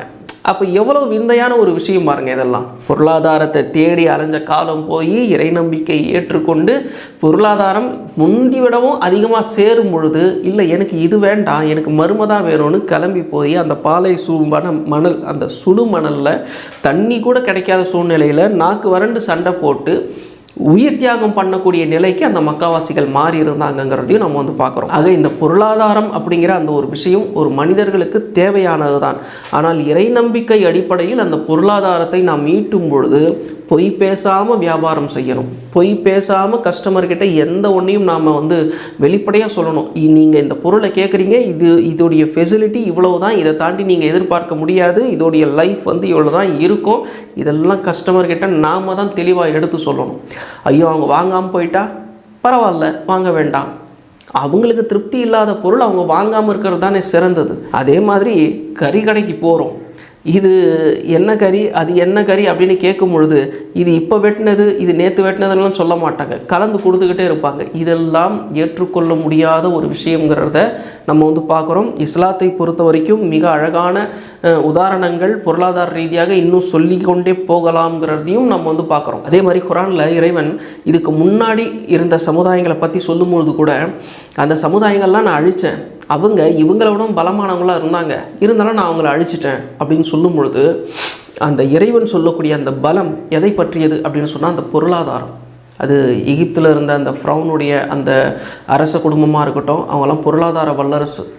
அதே மாதிரி இந்த பெர்ஷியா சைடில் இருக்கட்டும், அதே மாதிரி அந்த பக்கம் ரோம் சைடில் இருக்கட்டும், இந்த பக்கம் ஆப்பிரிக்கா சைடுகளில் இருந்த பழங்கால குடியரசுகள்லாம் நீங்கள் எடுத்து பார்த்தீங்க அப்படின்னா மிகப்பெரிய பொருளாதார வல்லரசுகளாக அன்றைய காலகட்டத்தில் அவங்க இருந்துகிட்டு இருந்தாங்க. அதை மையப்படுத்தி தான் இறைவன் சொல்கிறான் அவங்க இவங்களோடவும் பலமானவங்க அப்படின்னு. வெறுமனே இராணுவ பலம் வந்து இறைவன் வந்து குறிக்கலை. ஏன்னா இராணுவ பலம்ங்கிறது எப்போ வரும் அப்படின்னா பொருளாதாரம் இருந்தால் தான் இராணுவ பலம் வரும். அப்போ எல்லாத்துக்குமே அந்த அடிப்படையான தேவை பொருளாதாரம். அப்போ பொருளாதாரத்தில் பலமடைஞ்ச அந்த சமுதாயத்தை நான் அழித்தேன், அவங்களுடைய எச்சங்கள் இன்னமும் இருக்குது, நீங்கள் பார்த்துக்கிட்டு தானே இருக்கீங்க அப்படிங்கிற அந்த ஒரு விஷயத்தையும் இறைவன் சொல்கிறத நம்ம வந்து பார்க்குறோம். இன்னும் சொல்ல போனால் அந்த லூத் அலைஹிஸ்ஸலாம் அவர்களுடைய அந்த காலகட்டத்தில் இருந்த அந்த ஓரின சேர்க்கை பிரியர்கள், இன்றைக்கி பாஷையில் சொல்லணுன்னா அந்த ரெயின்போ குரூப்ஸ், அவங்க வந்து அன்றைய காலகட்டத்தில் அந்த ரெயின்போ குரூப்ஸ் அவங்க மாறினதுக்கு காரணமே என்ன அப்படின்னு சொன்னாக்கா அவர்கள் தன்னிறைவு அடைந்த சமுதாயமாகத்தான் அவர்கள் இருந்திருப்பார்கள். அதனால தான் வேலை வெட்டிக்கே போகாமல் இப்படியே இருந்திருக்கிறாங்க. ஆம்பளை கூட சுற்றிட்டு போகிறது, பொம்பளை கூட சுற்றிட்டு போகிறது. இன்னும் சொல்லப்போனால் அது பெண்கள்ங்கிற அந்த விஷயம் கூட அதில் வரலை. நீங்கள் உங்களுடைய மனைவிகளை மறந்துவிட்டு ஆண்களிடம் செல்கிறீர்களா அப்படின்னு ஆண்களை பார்த்து தான் அல்லாஹ் சொல்கிறத வந்து நம்ம வந்து பார்க்குறோம். இறைத்தூதர் லூத் அலைஹிஸ்ஸலாம் அவர்கள் அப்படி தான் சொல்கிறாங்க. அப்படி இருக்கும்போது நம்ம புரிஞ்சுக்கிறது என்ன அப்படின்னா, இவர்கள் வந்து தன்னிறைவு அடைந்த சமுதாயமாக இருக்கிறதுனால காலையில் வீட்டிலேருந்து கிளம்புனாங்க அப்படின்னு சொன்னாக்கா தங்களுடைய நண்பர்களோடு போய் சதா இதே வேலையிலேயே அவங்க இருந்திருக்கிறாங்க அப்படிங்கிற அந்த ஒரு விஷயத்தை நம்ம புரிஞ்சு கொள்ளுகிறோம். அப்போ இவங்க வந்து பொருளாதாரத்தை மட்டுமே பிரதானப்படுத்தி ஓடின ஓட்டம் இவங்க கிட்ட இருந்த அந்த கண்ணியத்தை குலைச்சிருச்சு, இரக்கத்தை எடுத்துருச்சு, இவங்க கிட்ட இருந்து கட்டுப்பாடுகள் போயிடுச்சு. நம்ம வந்து இப்படியே இருந்துக்கிட்டு இருந்தால் நல்லா இருக்குது, ஜாலியாக இருக்குது, சுகமாக இருக்குது, நமக்கு பொருளாதாரம் தான் பிரச்சனை இல்லையே, வீட்டில் தான் எல்லாத்தையும் சேர்த்து வச்சுருக்கிறோமே அப்படின்னு அவங்க நினச்சதுடைய விளைவு இந்த மாதிரியெல்லாம் மனித இனம் கீழ்த்தரமாக மாறி இறைவன் அவர்களை அழித்ததை நம்ம பார்க்குறோம். ஆனால் இந்த வரலாற்று செய்திகள் எல்லாமே இறைவன் ஏன் குர்ஆனில் கூறுகிறான் அப்படின்னு சொன்னாக்கா, அதே தவறுகளை நீங்களும் செய்வீர்கள், அப்படி செய்யும் பொழுது உங்களுக்கும் இதே கதிதான் அப்படின்னு இறைவன் குர்ஆனில் அதையும் தெளிவாக எச்சரிக்கிறதையும் நாம் வந்து பார்க்குறோம். ஏன்னா இறைத்தூதர் நபிகள் நாயகம் ஸல்லல்லாஹு அலைஹி வஸல்லம் அவர்கள் கூட என்ன சொன்னாங்க அப்படின்னு சொன்னாக்க, முந்தைய சமுதாயங்கள் என்ன செய்ததோ அதையே நீங்களும் செய்வீர்கள், அவர்களுக்கு என்ன நடந்ததோ உங்களுக்கும் அதுவே நடக்கும் அப்படின்னு சொன்னதையும் நம்ம வந்து பார்க்குறோம். ஆக பொருளாதார தேவைக்காக மனிதன் இயங்குவது மிக நிச்சயமாக தவறு கிடையாது. ஆனால் அதை மட்டுமே பிரதானப்படுத்தி ஒரு மனிதன் இயங்குறான் அப்படின்னு சொன்னால் மிக நிச்சயமாக அவனிடம் இருக்கக்கூடிய ஒழுக்கங்கள் மொத்தமாக காலியாகிறது மட்டும் இல்லாமல் அவன் வந்து இறை மறுப்பிற்கும் உள்ளாகக்கூடிய சூழ்நிலைக்கு தள்ளப்படுவான். அது அவனுடைய மறுமை வாழ்க்கைக்கு மிக நிச்சயமாக பயன்படாது. இந்த உலகத்திலும் அவன் இழிவடைந்தவனாகத்தான் இருப்பான். அவனுடைய சமுதாயமும் மிகப்பெரிய அழிவுக்கு இறைவனால் உள்ளாக்கப்படுங்கிற அந்த ஒரு விஷயத்தை நாம் புரிந்து கொள்ளுகிறோம். ஆக பொருளாதார தேவையை நோக்கி நாம் இயங்கும் பொழுது மிக நிச்சயமாக அதில் இறைவனுடைய அருட்கொடைகளான இரக்கம், கண்ணியம், கட்டுப்பாடு, உண்மையை பிரதானப்படுத்துவோம் அப்படிங்கிற அந்த ஒரு விஷயத்தோடவே இந்த பதிவை வந்து நாம் நிறைவு செய்கிறோம். இன்ஷா அல்லாஹ் இந்த பதிவு உங்களுக்கு பிடிச்சிருந்தது அப்படின்னா உங்களுடைய நண்பர்களுக்கும் பகிர்ந்து விடுங்க. அடுத்த பதிவில் சந்திப்போம்.